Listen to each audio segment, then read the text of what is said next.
good morning! Andito na naman po si Mamita G. Ayan, na-miss niyo po ba ang inyong kusinerang tindera? Kasi kayo ay na-miss ko po mga madam. So, ayun.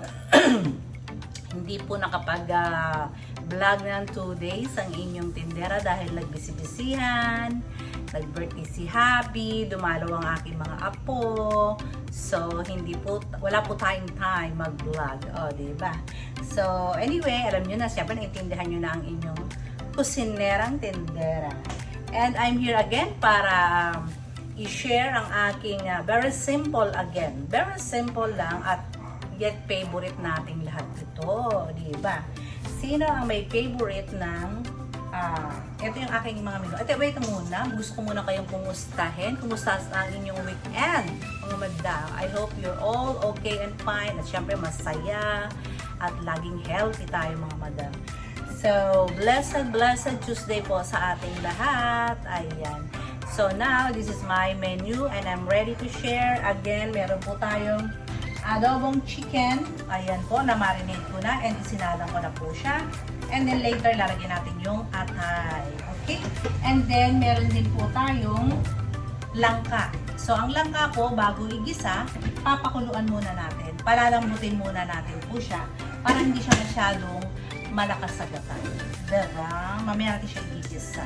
And then, syempre, pag mayroong mga gata, mga gulay, syempre may fried fish. Diba? Very simple lang naman, mga madam. Alam niyo naman ako, always willing to share lang naman po yung ating menu. So, babalikan ko po kayo. See you later! Ingredients for menu for today. Ayan po. Ginataang langka, adobong chicken with liver. And then, ayan, meron tayong ternong fried fish. So, see you later! I'm back! So, ayun. Half cook na yung ating chicken. Yung ating minarinade and then niluto na natin siya sa pinag-marinade. Lagay na natin yung atay. Oh, diba? Diba? Sarap. Ayan. Natin ang atay. Tapos ito naman, luto na, sasalain ko na po yung langka para igisa ko naman yung langka. Diba? Sayang na. Lalagay natin yung oyster sauce para mas masarap ang ating adobo. Mas shala ng lasa. Diba? Para masiyahan yung aking mga suki. 2 pieces po kasi ano po ito eh. 2.5 tong aking adobo. So, 2 pirasong oyster sauce. Pero sure.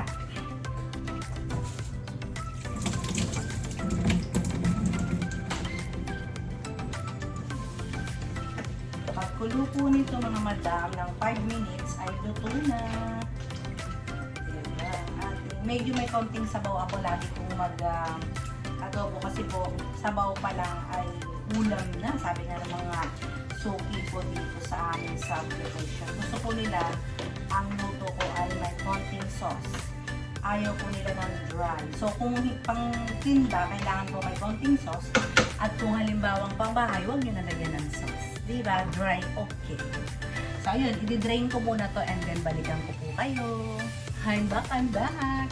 So ayan, luto. Yung ating pong giniling, mga madam, ay again, like kong ginagawa, pinapakuluan ko po siya sa tubig muna bago igisa. So ayan, napakuluan ko na po siya. And then, saka ko palang silalagyan ng oil. Saka palang po ako maglalagay ng oil. Ganyan po ang aking style. Oil. Konting oil. Doon ko palang siya igisa, mga madam. Ganyan po ang style ko. Pinakukulang ko muna yung giniling kasi diba, hindi naman natin alam kung sa nilalangaw yan, diba? So, kailangan talaga ay pakuluan muna natin. And then, lulutuan natin siya ng luya. Kasi nga lang kapon ito, luya. Lutuin ang luyang mabuti. And then, bawang. Baywang or wangba. Sabi nga nila, wangba. Lutuin maigi. Maraming bawang. Yan ang ating sikreto. Lutuin mabuti. Ayan. Tapos, habang yan muna natin siya maluto mabuti, until golden brown, ang aking chicken adobo with atay is done. Ayan na siya. Luto na mga madam. Okay, ready na to deliver ang ating adobo chicken with atay. So, after ng yan, ito naman susunod natin yung langka. Ibisa natin mabuti yung langka. Siyempre, lalagyan din ng gata. Again mga madam, sorry naman, nakalimutan ko na naman ang alamang. Wala na naman alamang. Anyway, ang ginagawa ni Gina sa mix patties. Diba, sasarap na rin po yan. Mas importante, maraming may giniling, diba? Tapos maraming gata. Yun po yung sikreto, diba? And with chili, lagyan natin yung chili later. So, balikan ko po kayo. I'm back. So, yan. Okay na po yung ating giniling, bawang and luya. Let's put the sibuyas. More sibuyas. Kahit malang sibuyas, pag tipidin kasi para mas malasa. Diba? Isahin mabuti.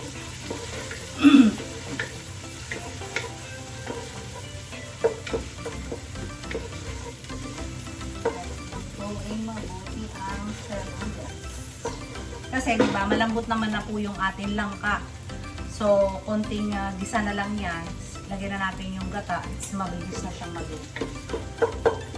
Kaya dapat talaga nilalaga muna yung langka para na rin mawala yung smell o yung katas na kung daw makanilangaw. Diba? Tapon natin yung sabaw. Diba? Ayun, okay na to. Alam niyo mga madam, yung iba nilalagay dito sardinas. Ang sarap in fairness. Pagka sa bahay lang, yung pambahay, nilalagay ko po, pwede rin yun. Try nyo, sardinas, okay din siya.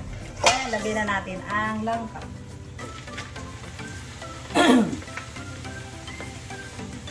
Lagay na lang to mga madam. Pwede rin nyo namang palambutin siya sa gata, pero nako, sobrang daming gata nyo pong mauubos, promise. Ginawa ko na po dati. Niluto ko sa gata. Umiyak ako sa dami ng gata. Okay, so ayan, lagyan na natin yung gata. Itak-tak mabuti yan. Para mash measuring. Diba? Oh. Siyempre, ang Pinoy, lalagyan natin ito ng water. Diba? Ganun ang Pinoy. Water pa more. Tapos sa last, lalagyan pa natin ng kakang gata or another Coco Mama, beka naman.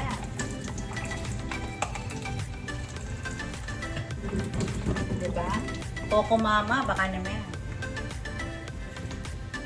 Masyado kang mabili sa akin, Coco Mama.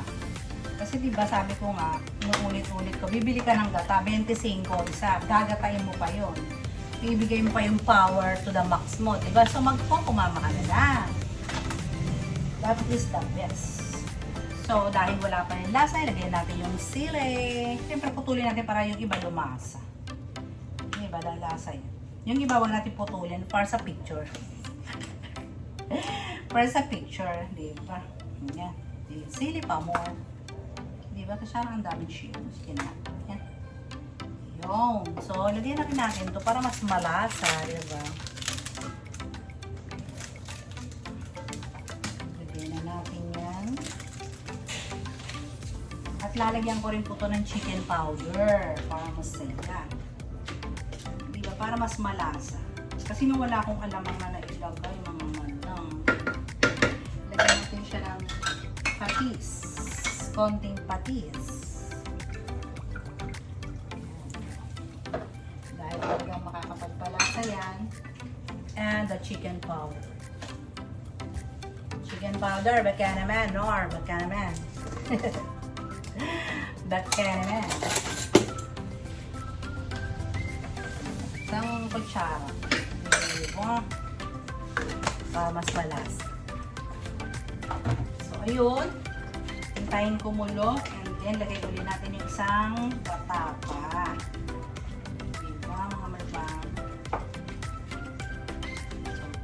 Huwag nang malakas ang apoy, baka tayo masunog. Okay, baka masunog. So, takpan. Sasalin ko lang to and then magpa-fry na tayo ng fish. Diabay. Grabe yung pawis ko. Grabe yung pawis. Grabe yung pawis ng tindera. Hindi makapaglagay na exhaust mainit. So, ayun, mga madam, ang pagprito ko ay para hindi nga magatalsik-talsik. Binebread ko siya ng slide. Binebread ko siya. Para mas malutong pati diba?